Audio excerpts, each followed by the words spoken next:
Hi, welcome back to Focal Point, AAFR Talk. Let's grab some highlights. Brian Fisher is my name, program Focal Point. Let's grab some highlights from CPAC yesterday, and then we will go to the phones. Here is Rick Perry, and he was well received there yesterday. We have some sound bites from Rand Paul, from Marco Rubio, and from Alan West. And one of the encouraging things, I believe, to us as conservatives is to realize going forward, we've got a deep bench. These guys are all, in my judgment, all of them, every last one of them, heavy hitters. And everybody that we heard from yesterday is superior to anybody that liberals have to offer moving forward. I mean, light years. Not even in the same tier. We've got other guys coming up today. Bobby Jindal is going to speak today. Paul Ryan has spoken today. So we've got a very deep bench, and this is very, very good news. So here is Rick Perry. And here's Rick Perry saying exactly what you and I have talked about on this program repeatedly. There's a reason why the Republicans lost in 2008 and 2012. Let's listen. Now, the popular media narrative is that this country has shifted away from conservative ideals, as evidenced by the last two presidential elections. That's what they think. That's what they say. That might be true if Republicans had actually nominated conservative candidates in 2008 and 2012.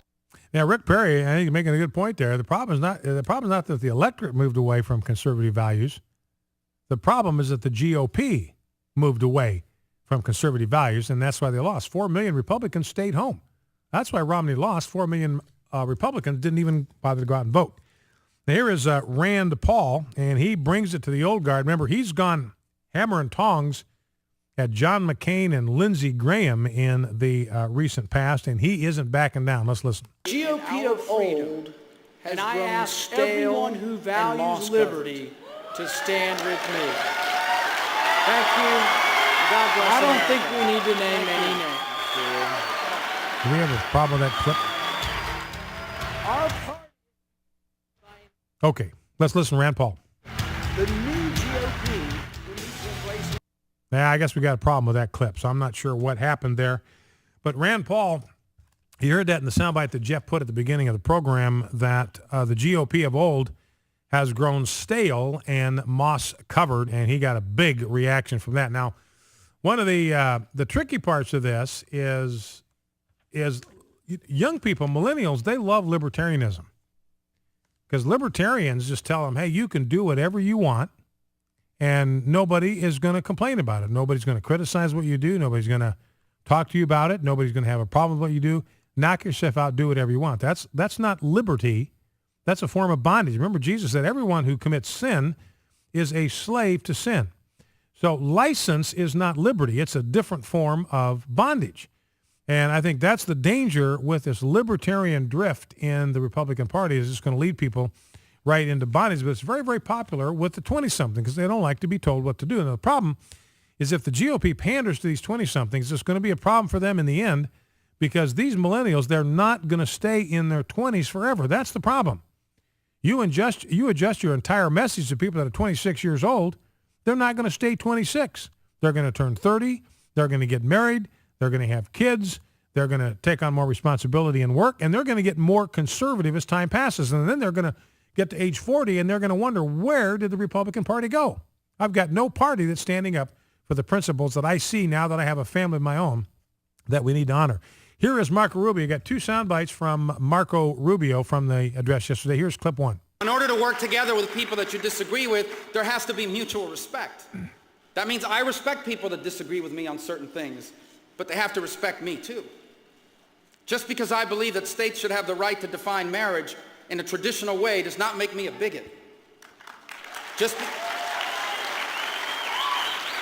because we believe that life, all human life, is worthy of protection at every stage in its development does not make you a chauvinist. In fact, the people who are actually closed-minded in American politics are the people that love to preach about the certainty of science when regards to our climate, but ignore the absolute fact that science has proven that life begins at conception. So there's Marco Rubio. Good reaction, both his statement about marriage, and again, that puts him in a more conservative place than Rand Paul. Rand Paul wants to get government out of marriage altogether. Marco Rubio is happy to have states have the right of states to protect and define marriage, have that preserved.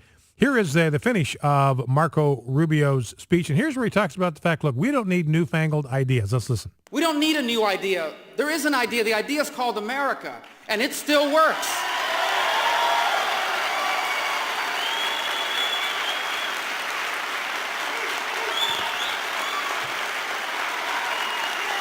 You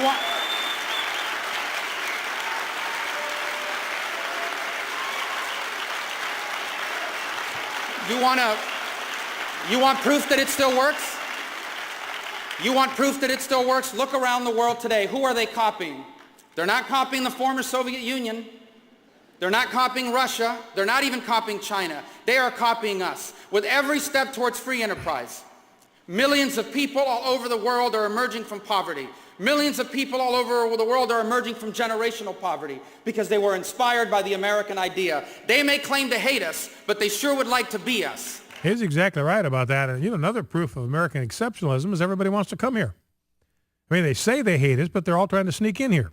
Now, here's Alan West, and he had a great statement in his speech yesterday at CPAC. Let's listen. I'm speaking from experience when I tell you that there's nothing on this green earth that a liberal progressive fears more than a black American who wants a better life and a smaller government.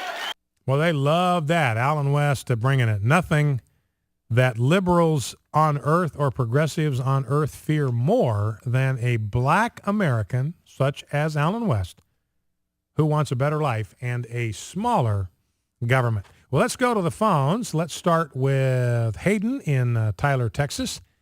Hayden, welcome to Focal Point with Brian Fisher. What's on your mind? Well, thank you for taking my call. First of all, I'll tell you that I'm one young person who completely rejects the idea of libertarianism, so 1 point. But good for you. The reason I called is I just wanted to express how frustrated I was to hear at the top of the hour that Maryland will be abolishing the death penalty soon.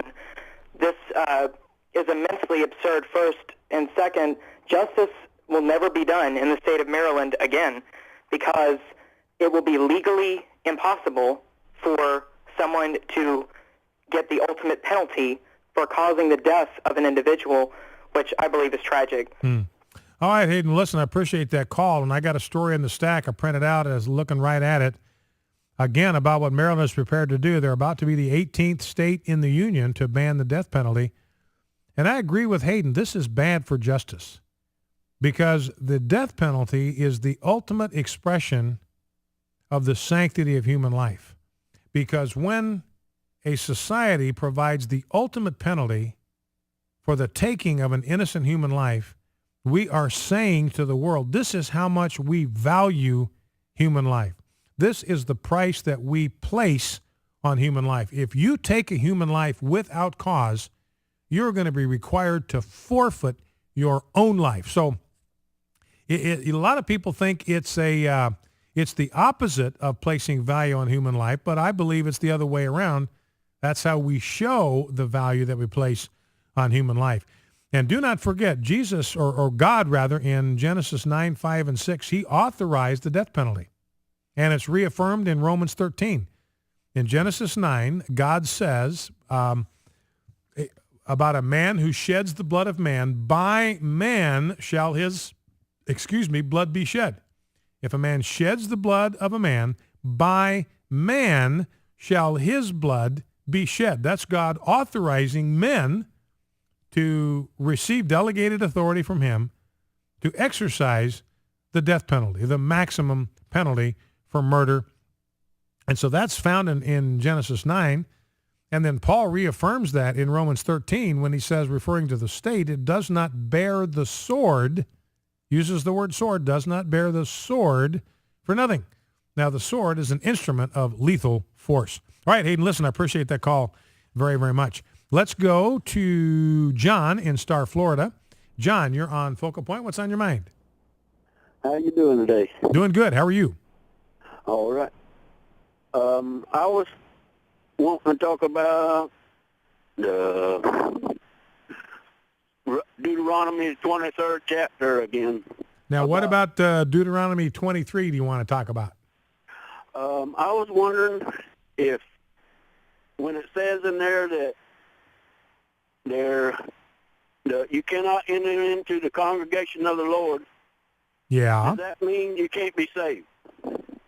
Well, that's talking about Old Testament worship. He's not talking there about salvation. He's talking about those who can enter the assembly of the Lord, can come into the temple grounds and can worship the Lord. That's what he's talking about there.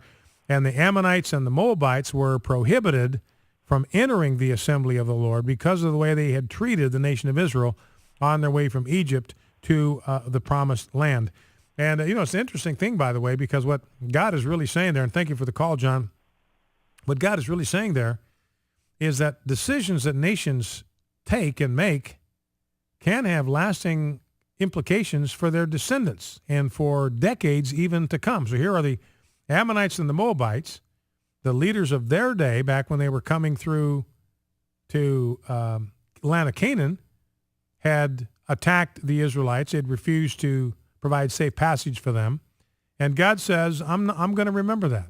I'm not going to forget that. And for 10 generations, they're not going to be able to enter into the assembly of the Lord. Now, remember that Ruth was a Moabitess. So the time came when God lifted that restriction, extended his grace, his mercy, and Ruth was able to enter the assembly of the Lord. Let's grab a quick call. Let's go to James in Princeton, West Virginia. James, you're on Focal Point with Brian Fisher. What's on your mind? Hi, how you doing, Brian? Good. How are you? I'm well. This is a comment, your comments you were making about Rand Paul. I agree with you 100%. This guy has got to pick whether he's going to be a conservative or a liberal and stick with it. You can't redefine marriage. You can't,